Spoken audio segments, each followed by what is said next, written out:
Good morning dear friends. आप सभी का हमारे चैनल सक्सेस विद डीएससी में बहुत बहुत स्वागत है।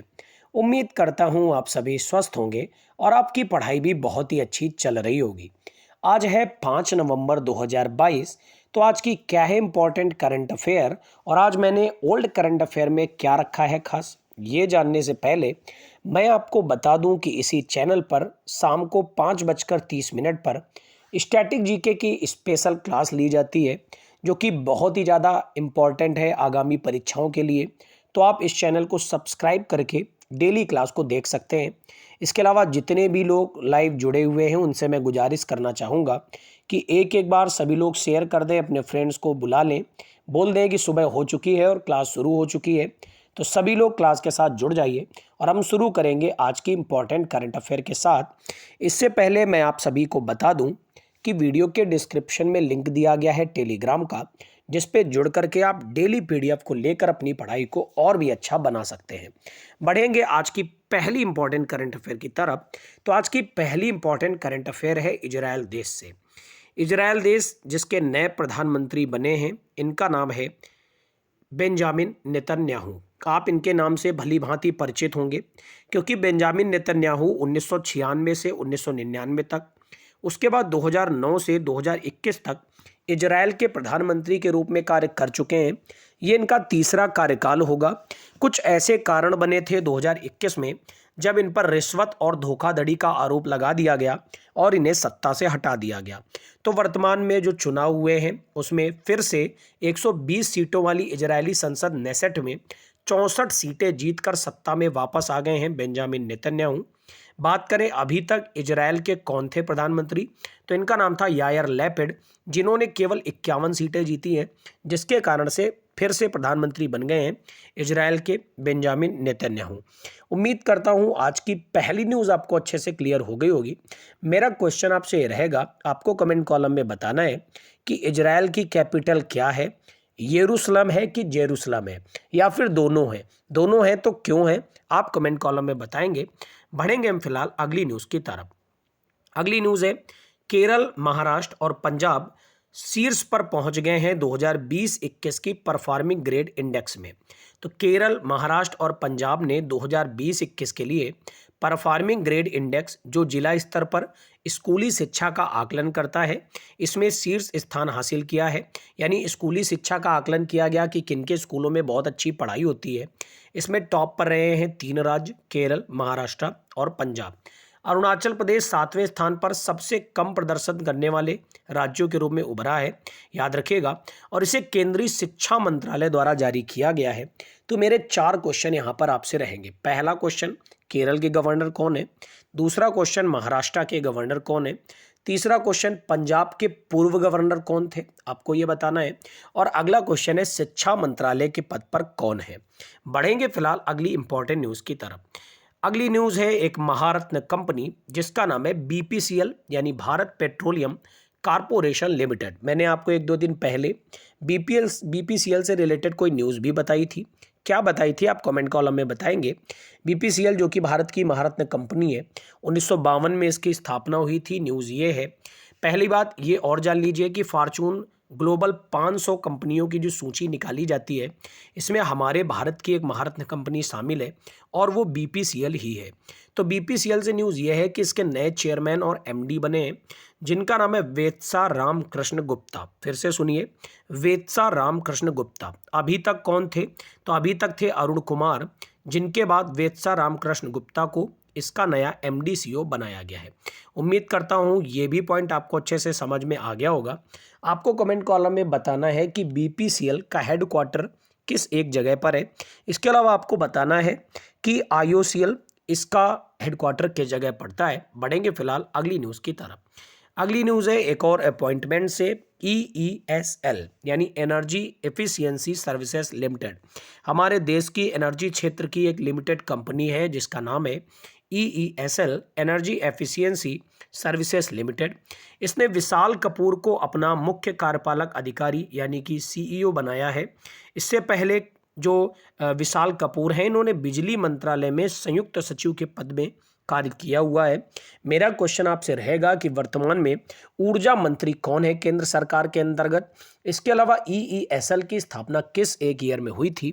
उम्मीद करता हूँ ये न्यूज़ आपको अच्छे से समझ में आई होगी। बढ़ेंगे फिलहाल अगली न्यूज़ की तरफ। उससे पहले आप लोगों से गुजारिश रहेगी, लाइक करते जाइए और इसके अलावा सब्सक्राइब करते जाइए और दोस्तों के साथ शेयर करते जाइए। अगली न्यूज़ है एशियाई महाद्वीपीय शतरंज चैंपियनशिप, यानी एशिया महाद्वीप के देशों की शतरंज चैंपियनशिप आयोजित की गई है, जिसको भारत के आर प्रज्ञानंदन और पीवी नंदिया ने जीत लिया है। याद रखिएगा, तो भारत के शीर्ष वरीयता प्राप्त ग्रैंड मास्टर हैं आर प्रज्ञानंदा और उनकी हमवतन पीवी नंदिया ने क्रमशः पुरुष ओपन और महिला वर्ग के खिताब जीते हैं। याद रखिएगा ये पॉइंट। ग्रैंड मास्टर वो होता है जो शतरंज का खिलाड़ी होता है। तो आपको कमेंट कॉलम में बताना है कि भारत के पहले शतरंज खिलाड़ी कौन है और इन्होंने किस एक साल से भारत में शतरंज का ओपन किया था। कमेंट कॉलम में आप बताएंगे। बढ़ते हैं फिलहाल अगली न्यूज़ की तरफ। अगली न्यूज़ है केरल में ट्रैक एशिया कप 2022 की मेजबानी की जाएगी, इसकी घोषणा कर दी गई है।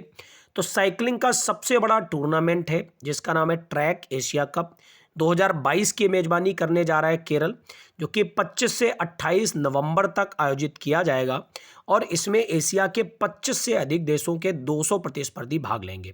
और पहली बार ऐसा हो रहा है कि इसे दिल्ली के अलावा कहीं और आयोजित किया जा रहा है, यानी अभी तक लगातार दिल्ली में ही इतने सालों से आयोजित हो रहा था, अब पहली बार है कि केरल में आयोजित करेगा। तो केरल को एक किस उपनाम से जानते हैं आप कमेंट कॉलम में बताएंगे। इसके अलावा केरल के गवर्नर कौन है ये भी आप बताएंगे। बढ़ेंगे फिलहाल अगली न्यूज़ की तरफ। अगली न्यूज़ है ग्रामीण रोजगार घटने से बेरोजगारी बढ़ गई है 7.8%।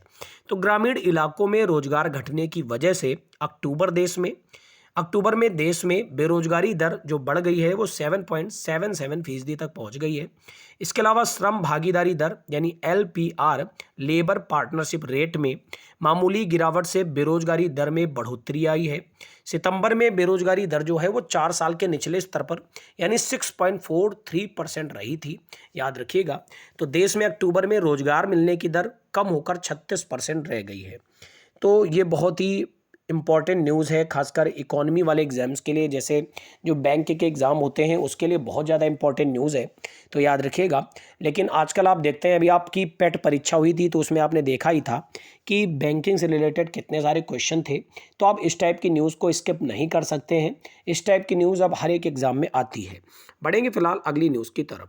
अगली न्यूज़ है पीएम मोदी जी ने, हमारे देश के honourable prime minister Modi ji ने invest Karnataka 2022 global investors meet का उद्घाटन किया है।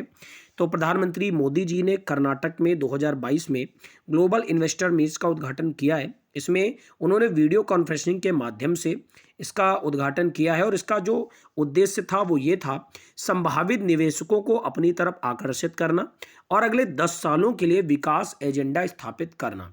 और इस मौके पर इन्वेस्टर मीट में 5 लाख नौकरियों का भी सृजन होगा, जो कि कर्नाटक के लोगों को रोजगार मिलेगा। तो ये जो मीट है ये 2 से 4 नवंबर तक चली है, जिसमें 80 से अधिक वक्ताओं ने भाग लिया है। उम्मीद करता हूँ ये पॉइंट आपको अच्छे से समझ में आ गया होगा। कर्नाटक के तट को यानी कर्नाटक के समुद्री तट को किस एक नाम से जाना जाता है, आप कमेंट कॉलम में बताएंगे। इसके अलावा पुडुचेरी का एक जिला है जो कि केरल में पड़ता है, केरल के तटीय भाग में, उसका नाम क्या है ये भी आप कमेंट कॉलम में बताएंगे। बढ़ते हैं फिलहाल अगली न्यूज़ की तरफ। अगली न्यूज़ है एक इम्पॉर्टेंट डे से, जो कि 2 नवंबर को मनाया जाता है संयुक्त राष्ट्र द्वारा international day to end immunity for crimes against journalist, यानी पत्रकारों के खिलाफ अपराधों के लिए दंड मुक्ति समाप्त करने का अंतर्राष्ट्रीय दिवस है। यह दिन पत्रकारों और मीडिया कर्मियों के खिलाफ हिंसक अपराधों के लिए कम वैश्विक सजा दर पर ध्यान आकर्षित करने के लिए मनाया जाता है, जिसका अनुमान प्रत्येक 10 मामलों में केवल एक पे जताया जाता है। तो केवल याद ये रखना है कि कौन सा डे है, तो ये डे का नाम है international day to end immunity for crimes against journalism, जो कि मनाया गया 2 नवंबर को। बढ़ेंगे फिलहाल अगली न्यूज़ की तरफ। आज की आखिरी न्यूज़ है डॉक्टर जी हेमप्रभा को ICAR SBI में कार्यभार संभाला है इन्होंने। ICAR गन्ना प्रजनन संस्थान को संस्थान के अस्तित्व में पहली बार किसी महिला ने पदभार संभाला है, याद रखिएगा। बात करें कि गन्ना प्रजनन संस्थान ये कहाँ पर है, तो कोयम्बटूर में स्थित है, जो कि भारत का सबसे पुराना कृषि अनुसंधान है। तो ये थी आज की इम्पोर्टेंट करंट अफेयर जो कि आपने पढ़ी। उम्मीद करता हूँ आपको सारी की सारी न्यूज़ अच्छे से समझ आ गई होगी। बढ़ेंगे ओल्ड करंट अफेयर की तरफ। तो आपके लिए बहुत ही इम्पोर्टेंट है बताना, और वो ये है कि हम लोग इस डेली वीडियो के माध्यम से अभी तक जून और जुलाई को कवर कर चुके हैं। तो जिन भी मेरे भाई बहनों ने अभी तक जून जुलाई को कवर नहीं किया है, वो मेरी पुरानी वीडियोस को जाकर देख सकते हैं, जिसमें मैं डेली 10 से 12 क्वेश्चन लेकर आता हूं ओल्ड करंट अफेयर के। क्योंकि आपका जो भी एग्ज़ाम होगा, जैसे जीडी एग्ज़ाम है या फिर सीजीएल एग्ज़ाम है, इसमें पिछले 6 महीने की न्यूज़ आती है। तो मैं जून महीने से लगातार एक एक दिन की न्यूज़ को कवर कर रहा हूँ सप्ताह के हिसाब से। तो उसी में आज अगस्त महीने का पहला सप्ताह में लेकर आया हूं। तो चलिए पढ़ते हैं बिना किसी देरी के। पहला पॉइंट है, किसे पीएमओ में निदेशक के रूप में नियुक्त किया गया, तो ये थी श्वेता सिंह। पीएमओ मतलब प्राइम मिनिस्टर ऑफिस। जुलाई 2022 में भारत में कितनी नई आर्द्र भूमि को रामसर स्थल सूची में जोड़ा गया, तो ये 10 थी। उम्मीद करता हूँ आपको ये पता ही होंगी। अगर नहीं पता है तो बहुत ही जल्द इस पर मैं एक वीडियो बनाऊंगा। अगर आप लोग चाहेंगे, आप लोग डिमांड करेंगे अगर कि सर इस चीज़ पर वीडियो बना दीजिए, तो मैं ज़रूर बनाऊंगा। बस आप लोगों की डिमांड मैं देखना चाहता हूँ, ठीक है। सेमीकंडक्टर को बढ़ावा देने के लिए किस देश ने चिप्स बिल पारित किया, तो अमेरिका ने पारित किया। केंद्रीय सतर्कता आयुक्त के रूप में किसे नियुक्त किया गया, तो सुरेश एन पटेल को।